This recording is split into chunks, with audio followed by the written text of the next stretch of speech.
Hello, good evening, student. How are you? Hope all of you are doing well. Myself Bhavani Singh Jadaun, the faculty of your environmental sciences, और basically आपके लिए एक information लेके आया हूँ जो कि आपका EMRS वैकेंसी से रिलेटेड है, जो कि आपका नेस्ट कराता है। नेस्ट क्या हो, आपका national education society for tribal student, ठीक है, शॉर्ट में ऐसे नेस्ट बुलाते हैं। तो बेसिकली EMRS, ठीक है, बेसिकली EMRS क्या होता है, that is Eklavya model residential schools, ठीक है। तो EMRS शॉर्ट फॉर्म होता है इसका। तो EMRS में बेसिकली आपकी जॉब निकली है, तो कई सारी पोस्टेस के लिए आपकी जॉब निकली है। ये पोस्ट कौन कौन सी है, ठीक है, principal, vice principal, PGT, TGT, art teacher, music teacher, physical education teacher, librarian, counsellor, staff nurse, hostel warden, accountant, serial secretariat assistant, then आपका junior secretary assistant, catering assistant, driver, electrician cum plumber, lab attendant, gardener, cook, mess helper, चौकीदार, sweeper. काफ़ी सारी vacancies निकली है, but आपके मतलब की जो वैकेंसीज है वो ग्रुप बी वैकेंसीज है, जिनमें आपकी बेसिकली ये फॉल कर रही है, ठीक है, that is PGT, TGT, art teacher, music teacher और फिजिकल एजुकेशन। तो क्या क्या आपके बेसिकली क्राइटेरिया होने चाहिए, क्या क्या एलिजिबिलिटी होनी चाहिए, देख लेते हैं, ठीक है। तो सबसे पहले एलिजिबिलिटी आपकी प्रिंसिपल के लिए बताई गई है, ठीक है। उसके बाद आपका बेसिकली वाइस प्रिंसिपल के लिए बताई गई है, इनके लिए अलग से आपका वीडियो कर दी जाएगी। अभी मेन फोकस हमारा TGT PGT इस पे। तो सबसे पहले अगर हम बात करें PGT की, तो PGT में बेसिकली पोस्ट ग्रेजुएट टीचर 11 पर EMRS, ठीक है, मतलब प्रत्येक EMRS में 11 आपकी वैकेंसीज है, ठीक है, और टोटल वैकेंसीज आपकी 8140 है। तो इंग्लिश, हिंदी, रीजनल लैंग्वेज, ठीक है, physics, chemistry, mathematics, economics, biology, history, geography, commerce, इन सारी पोस्टों के लिए वैकेंसीज है। नंबर ऑफ पोस्ट 11 पर EMRS, मतलब प्रत्येक EMRS स्कूल में 11 PGT की वैकेंसी है। टोटल वैकेंसी आपकी 8140, ठीक है। Classification group B. Pay scale काफ़ी अच्छा है, 47,600 से लेके 1,51,100 रुपये, ठीक है।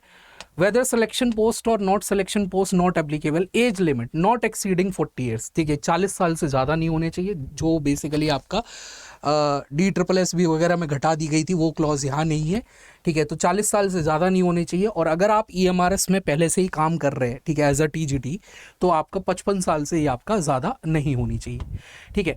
बाकी आपका SC ST OBC के लिए under the norms of government of India rule के अकॉर्डिंग आपकी बेसिकली एज रिलैक्सेशन दी गई है।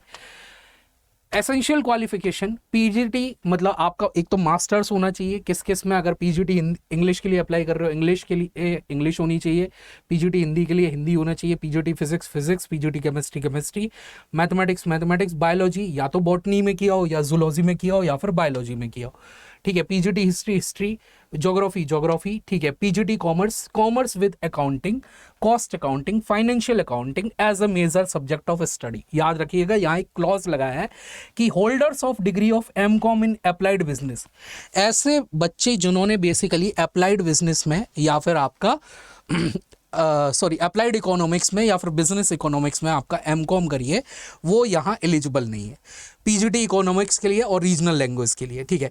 इसके अलावा इंपॉर्टेंट नोट जो दिया है, ठीक है, candidate possessing master degree in subject as mention above will only be considered as eligible, ठीक है। B.Ed degree in case of integrated 4-year degree course B.Ed is not required, ठीक है। एक तो आपकी B.Ed डिग्री होनी चाहिए, बट अगर आपका इंटीग्रेटेड आपने MSc करी है तो आपका बेसिकली B.Ed डिग्री नहीं चाहिए। Clear. Now next thing is, आगे की अगर हम बात करें, ये सारा बताया गया है बेसिकली कि आपका कुछ बेसिकली इसमें क्या है, जो रिक्रूटमेंट मेथड है, जैसे कि PGT कॉमर्स और PGT इकोनॉमिक्स के लिए 100% डायरेक्ट, मतलब आपके लिए एग्जाम होगा। PGT Hindi, PGT English, PGT regional language के लिए 50% प्रमोशन, ठीक है, प्रमोशन के क्लॉजेज अलग है, और 50% स्टूडेंट के लिए आपके बेसिकली एग्जाम होगा, ठीक है। फॉर अदर सब्जेक्ट, ठीक है, 25% by promotion and 75% by direct recruitment, ठीक है। तो 25% के लिए आपका प्रमोशनल बेस्ड है और 75% के लिए एग्जाम होगा। अब ये प्रमोशनल बेस में क्या होता है, कुछ क्राइटेरिया रखे जाते हैं। वो क्राइटेरिया ये होते हैं कि आप पहले से ही, या तो आप बेसिकली क्या कर रहे हो, किसी EMRS स्कूल में काम कर रहे हो, ठीक है, और आपको वहाँ 3 साल लगातार काम किया होना चाहिए, साथ ही साथ उस सब्जेक्ट में आपकी PGT की डिग्री होनी चाहिए, तभी आप प्रमोशनल बेसिस पे आप जॉब ले पाओगे। अदरवाइज आप लोगों को क्या देना पड़ेगा, एग्जाम देना पड़ेगा, ठीक है। तो वही क्लॉज बताया गया है सारा का सारा, ठीक है। आगे बढ़ते TGT की तरफ। ओ सॉरी, आगे बढ़ते हैं post of PGT computer science की तरफ। ठीक है, तो name of post PGT computer science. ठीक है, नंबर ऑफ पोस्ट 1 पर स्कूल और टोटल है आपकी 740। ग्रुप बी है। ठीक है, पे स्केल सेम है, लेवल 8। ठीक है, आपका एज लिमिट वही है सेम जो आपको ऊपर समझाया था। ठीक है, एजुकेशनल क्वालिफिकेशन क्या होना चाहिए? ठीक है, एमएससी कंप्यूटर साइंस में या फिर आईटी में या फिर एमसीए फ्रॉम एनी यूनिवर्सिटी या फिर एमई और एमटेक होना चाहिए कंप्यूटर साइंस और आईटी पे फ्रॉम एनी यूनिवर्सिटी। ठीक है, प्रोवेशन पीरियड 2 साल का है। ठीक है, आपका method of recruitment 100% direct recruitment. ठीक है, 100% डायरेक्ट रिक्रूटमेंट मतलब आपका 100% इसका पेपर होगा, बट एक आगे में क्लॉज लगा दिया है, फेलिंग। ठीक है, विच बाय डेपुटेशन और शॉर्ट टर्म कॉन्ट्रैक्ट। अगर एग्जाम नहीं होता है तो या तो आपको शॉर्ट टर्म कॉन्ट्रैक्ट के लिए रखा जाएगा या फिर डेपुटेशन में देखा जाएगा। क्लियर है? नाउ नेक्स्ट थिंग इज, अगर हम बात करें आगे तो आपका टीजीटीज की, तो टीजीटीज में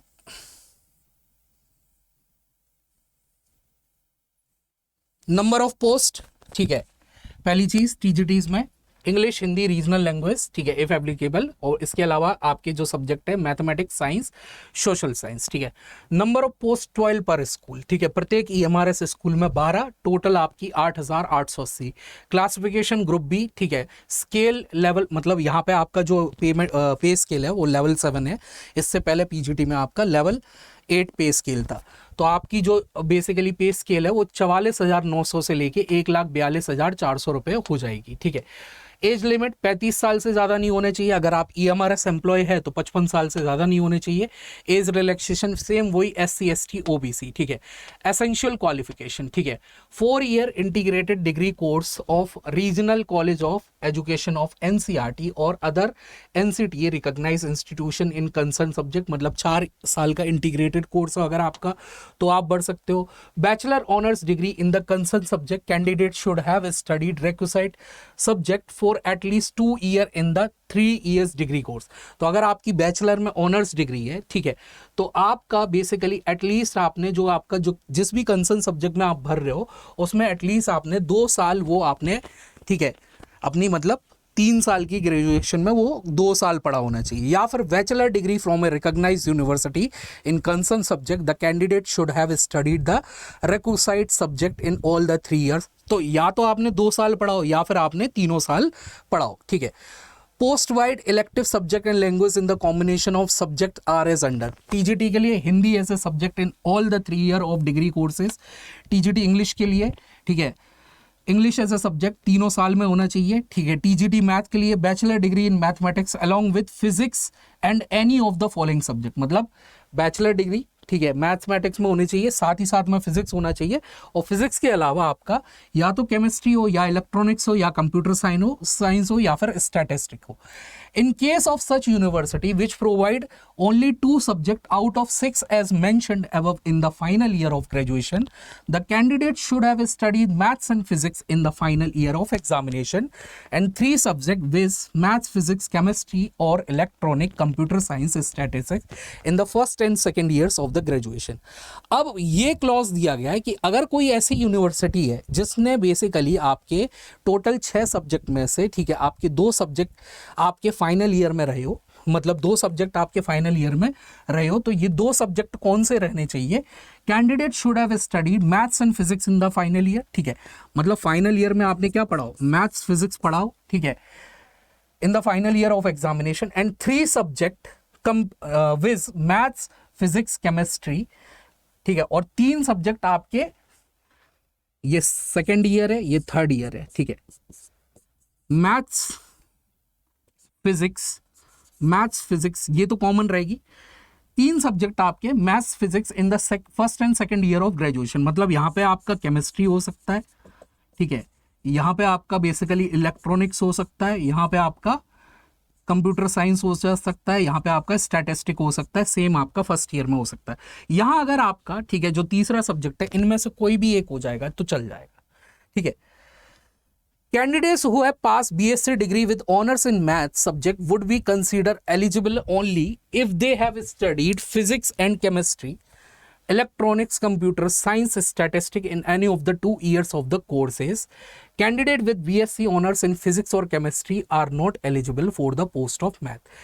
तीसरा आपने बोला कि भाई जो कैंडिडेट है जिन्होंने बीएससी डिग्री पास करी है किसमें, ऑनर्स में, मैथ्स में, ठीक है, वो तभी आपके कंसीडर करे जाएंगे एलिजिबल, कब, जब उन्होंने पढ़ा हो क्या, फिजिक्स और केमिस्ट्री, ठीक है, इसके अलावा मतलब मैथ्स के साथ फिजिक्स या फिर केमिस्ट्री या फिर आपका इलेक्ट्रॉनिक्स या फिर कंप्यूटर साइंस या फिर स्टैटिस्टिक, मैथ्स फिजिक्स आपकी मेन है, ठीक है, इसके अलावा ये वाले जो आपके सब्जेक्ट है ये ऑप्शनल है, ठीक है, इन एनी ऑफ द 2 ईयर, मतलब आपके ऑनर्स में किसी भी 2 साल में अगर आपने ये सब्जेक्ट पढ़े हो तो आप बेसिकली एलिजिबल हो। बट एक क्लॉज आगे भी बताया, with BSc honours in physics और chemistry are not eligible for the post of TGT. तो किसी ने अगर बीएससी ऑनर्स किया है फिजिक्स में या फिर बीएससी केमिस्ट्री किया है, ठीक है, तो आप एलिजिबल नहीं टीजीटी साइंस के लिए, ठीक है। बॉटनी, जूलॉजी और केमिस्ट्री होना चाहिए, ठीक है। The candidate should have studied botany, zoology, chemistry during all the 3 years of study in graduation. एक तो ये, या तो आपने 3 साल पढ़ा हो। एक वही केस फिर से बन जाता है कि इन केस सच यूनिवर्सिटी जो आपके फाइनल ईयर में आपके 2 सब्जेक्ट देती है, एक बदल जाता है, तब क्या होगा, ठीक है। Only 2 subjects in the final year of graduation. The candidate should have studied any of these 2 subjects out of, ठीक है, तो या तो आपने बॉटनी जूलॉजी पढ़ाओ, ठीक है, या फिर आपने जूलॉजी केमिस्ट्री पढ़ाओ, या फिर आपने केमिस्ट्री आपका बॉटनी पढ़ाओ in the final year of examination, final year में, and all the 3 subject viz botany, zoology, chemistry in the first and second year. मतलब फाइनल ईयर में अगर हम बात करें, ठीक है, तो या तो बॉटनी जूलॉजी हो जाए, ठीक है, या फिर बॉटनी केमिस्ट्री हो जाए, या फिर जूलॉजी केमिस्ट्री हो जाए, या फिर जूलॉजी बॉटनी हो ही गई, ठीक है, ये पढ़ाओ, ठीक है, आपके फाइनल ईयर में। बट सेकेंड और फर्स्ट ईयर में आपका बॉटनी, जूलॉजी, केमिस्ट्री ये पढ़ा हो, ठीक है, यहां थर्ड सब्जेक्ट आपका कोई भी चलेगा। In the case of honors degree in any of the above mentioned 3 subjects, the candidate must have 2 subjects in any of the years of the course, ठीक है। तो अगर आप ऑनर्स से बीएससी ऑनर्स किया हुआ है तो इन 3 सब्जेक्ट में से आपका बेसिकली कोई भी 2 सब्जेक्ट, ठीक है, have studied other 2 subject in any of the 2 है, कोई भी 2 साल में आपने बेसिकली क्या पढ़ा हो, एनी ऑफ द 2 सब्जेक्ट पढ़ा हुआ, तो ये आपका साइंस का हो गया, ठीक है। Same with the TGT social study, the candidate should have studied any of the subject out of the following combination at graduation level.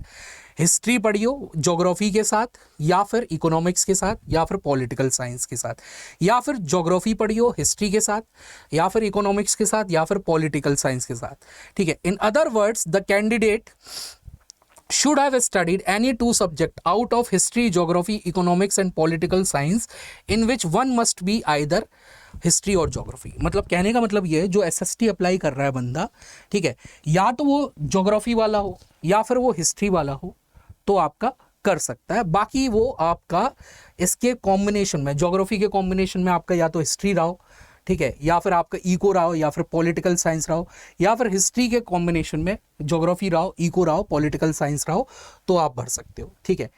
History geography as above should have been studied for all the 3 years in the graduation, 3 साल में पढ़ी हुई होनी चाहिए। In case of honours degree in history, the candidate should have studied geography, economics या political science in any of the 2 years of the courses, ठीक है। तो अगर आप बेसिकली ऑनर्स कर रखी हिस्ट्री से, ठीक है, तो आपने 2 साल में हिस्ट्री के साथ ज्योग्राफी, इकोनॉमिक्स या पॉलिटिकल साइंस के साथ एटलीस्ट 2 साल पढ़ा हुआ हो, और वाइस वर्सा। अगर आपने basically geography case of honours degree कर रखी है किसमें, ज्योग्राफी में, तो आपने हिस्ट्री, इकोनॉमिकल, पॉलिटिकल साइंस 2 साल पढ़ी हुई हो, ठीक है, तो वाइस वर्सा है, ठीक है। For TGT regional language, concerned regional language as a subject or elective subject in all the 3 years of the degree courses, ठीक है। And for all TGTs, ठीक है, सभी TGT के लिए मेनली चीज क्या है, पास होना चाहिए आपका सीटेट का पेपर 2। पेपर 1 वाले यहाँ नहीं बढ़ सकते, बिकॉज टीजीटी की पोस्ट हमेशा पेपर 2 वाले ही बढ़ते हैं, ठीक है। बीएड होना चाहिए, ठीक है। Competence to teach through the English and Hindi regional language, ठीक है, और थोड़ी बहुत आपको नॉलेज होनी चाहिए इंग्लिश और हिंदी रीजनल लैंग्वेजेस की, ठीक है।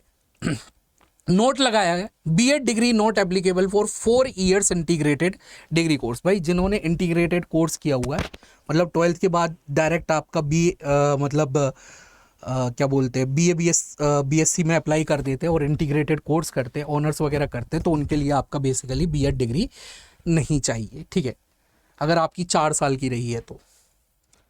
फिर जो आपका बेसिकली होगा डायरेक्ट रिक्रूटमेंट होगा, मतलब यहाँ पे आपका कोई बेसिकली प्रमोशनल नहीं है, ठीक है। बट अगर डायरेक्ट रिक्रूटमेंट नहीं होता है तो फेलिंग विच बाय डेपुटेशन, ठीक है, अगर किसी जगह आपकी रिक्रूटमेंट टेस्ट नहीं हो पा रही है तो डेपुटेशन के थ्रू आपका बेसिकली क्या किया जाएगा, सिलेक्शन किया जाएगा। डेपुटेशन के ये सारे क्लॉजेस बताए गए, ठीक है। Next thing is art teacher के लिए, ठीक है। आर्ट टीचर की जो रिक्वायरमेंट है, ठीक है, टोटल 740 पोस्ट है, लेवल 6 की पे ग्रेड स्केल है, 35,000 से 1,12,400 रुपये मिलेंगे। वही सेम एज क्राइटेरिया सेम रहा है, ठीक है। डिग्री क्या होनी चाहिए, फाइन आर्ट्स में होनी चाहिए या फिर क्राफ्ट में होनी चाहिए एक रिकॉग्नाइज यूनिवर्सिटी में, या फिर बीएड डिग्री होनी चाहिए fine arts from regional college of education, ठीक है। 2 साल का प्रोबेशन पीरियड है, डायरेक्ट रिक्रूटमेंट है, ठीक है। डायरेक्ट रिक्रूटमेंट नहीं हुआ तो डेपुटेशन के थ्रू होगी, डेपुटेशन के ये क्लॉजेस है, ठीक है। और म्यूजिक टीचर के लिए, ठीक है, आपका वही एक पर ईएमआरएस है, टोटल 740, लेवल 6 आपका पे ग्रेड लगा हुआ है, सेम आपका age criteria, essential qualification bachelor degree होनी चाहिए म्यूजिक में किसी रिकॉग्नाइज यूनिवर्सिटी से, 2 साल का प्रोबेशन पीरियड है, डायरेक्ट रिक्रूटमेंट है, अगर डायरेक्ट रिक्रूटमेंट के थ्रू नहीं हो पाई तो डेपुटेशन के थ्रू होगी। तो ये थी बेसिकली आपका। और फिजिकल एजुकेशन, फिजिकल एजुकेशन में 2 पर ईएमआरएस, 1 मेल 1 फीमेल, ठीक है, एक मेल जाएगा एक फीमेल जाएगा, टोटल 14,080 वह लेवल 6 की है, 35,000 से लेके 1,12,400 रुपये। सेम आपका एज क्राइटेरिया है, ठीक है। 2 साल का प्रोबेशन पीरियड रहेगा, डायरेक्ट रिक्रूटमेंट होगा, अगर डायरेक्ट रिक्रूटमेंट टेस्ट नहीं हो पाया, एग्जाम नहीं हो पाया तो थ्रू डेपुटेशन होगा, ठीक है। नाउ तो ये तो हो गया बेसिकली। और एक लाइब्रेरियन, और लाइब्रेरियन की जो टोटल है 740 है, लेवल 7, मतलब यहाँ आपका लेवल 7 का पे ग्रेड लग रहा है, लेवल 6 नहीं लग रहा है, ठीक है। सेम आपकी एज क्राइटेरिया, एसेंशियल क्वालिफिकेशन क्या होनी चाहिए, degree in library science from a recognise institute और university, graduation with 1 year diploma library science from a recognise institution, working knowledge of English and Hindi और रीजनल लैंग्वेज, ठीक है। Deputation probation period 2 साल का है, वही सेम डायरेक्ट रिक्रूटमेंट टेस्ट है, अगर नहीं हुआ तो हम क्या करेंगे, डेपुटेशन के थ्रू आपका बेसिकली क्या करेंगे, जॉब्स को भरेंगे, ठीक है। अब देखिए जो सबसे ज्यादा आपका क्वेश्चंस आते हैं स्टूडेंट के माइंड में, वो इन शॉर्ट में आप सभी को समझा देता हूं कि क्या क्या आपका क्वेश्चंस अराइज होंगे शॉर्ट में।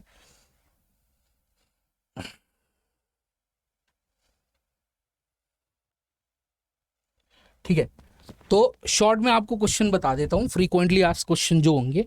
सबसे पहला ये रहेगा कि भाई टोटल मार्क्स कितने मार्क्स का पेपर होगा। जो टीजीटी का रहेगा 180 मार्क्स का पेपर होगा, जो पीजीटी का रहेगा 160 मार्क्स का आपका बेसिकली एग्जाम होगा, प्लस 40 मार्क्स का आपका बेसिकली क्या रहेगा, इंटरव्यू रहेगा या पर्सनैलिटी टेस्ट रहेगा।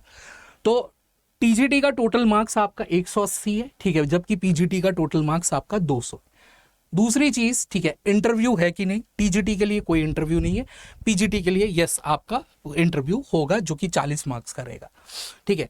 एग्जाम की ड्यूरेशन क्या है, 3 घंटे की एग्जाम की ड्यूरेशन है। नेगेटिव मार्किंग है, yes there is negative marking 0.25, ठीक है। और मेन चीज, ठीक है, कहाँ से कैसे कैसे आपका पेपर आ जाता है। तो पार्ट 1 आपका बेसिकली जो सब्जेक्ट रहते पार्ट 1 में general English, general Hindi, TGT में भी 10 मार्क का, पीजीटी में भी 10 मार्क का, दोनों जगह 10-10 मार्क का। पार्ट 2 आपका GNCA, ठीक है, आपका एनालिटिकल एबिलिटी मतलब रीजनिंग, न्यूमेरिकल एबिलिटी मतलब मैथ्स, और आपका कंप्यूटर से रिलेटेड रहेगा, जिसमें टीजीटी में G और CA से 10 मार्क के आएंगे, पीजीटी में भी 10 मार्क के आएंगे। एनालिटिकल एबिलिटी में 15-15 मार्क्स की आएगी दोनों जगह, न्यूमेरिकल एबिलिटी 10-10 मार्क्स की आएगी दोनों जगह, और कंप्यूटर आपका 5 मार्क्स का दोनों जगह। तीसरी चीज़ आपकी रहेगी बेसिकली पार्ट 3 टीचिंग एप्टीट्यूड या फिर पेडागोजी, ठीक है, 20-20 मार्क्स की रहेगी आपकी दोनों जगह। और सब्जेक्ट नॉलेज पार्ट 4 जिसमें आपके 80 क्वेश्चन आएंगे टीजीटीज के लिए, और पीजीटीज के लिए 100 क्वेश्चन आएंगे, ठीक है। ये सब्जेक्ट नॉलेज का बेसिकली लेवल क्या रहेगा, अगर बात करें लेवल की, ठीक है, तो पीजीटीज के लिए जो लेवल रहेगा वो आपका बेसिकली क्लास 12 CBSE अनरिवाइज सिलेबस, मतलब एक रिवाइज एनसीईआरटी आती है, एक अनरिवाइज जिसमें आपके पुराने आपके चैप्टर्स रहते हैं, with difficulty up to the graduation level, तो इसकी डिफिकल्टी ग्रेजुएशन लेवल तक की रहने वाली है। वहीं पर टीजीटीज के लिए क्लास 10 CBSE अनरिवाइज सिलेबस, ठीक है, with difficulty up to the 12th level, ठीक है, तो ये आपकी डिफिकल्टी रहेगी। बाकी आपका ये थी ओवरऑल इंफॉर्मेशन, ठीक है। बाकी अगर आपको कोई भी डाउट हो आप इस वीडियो के कमेंट सेक्शन में कमेंट करके पूछ सकते हैं। साथ ही साथ हर टीचर, ठीक है, सब्जेक्ट स्पेसिफिक आपकी एलिजिबिलिटी क्राइटेरिया को अलग डिफाइन कर देगा, उसके लिए हम अलग से एक वीडियो बना देंगे। अगर आपको और कोई डाउट हो या फिर आप और कोई भी चीज़ इसमें जानना चाहते हो तो आप कमेंट बॉक्स सेक्शन में कमेंट करके अपना क्वेश्चन पूछ सकते हैं, उस रिगार्डिंग आपकी वीडियोस में डाउट क्लियर कर दी जाएगी। Till then have a nice day, bye bye, good day, take care, thank you.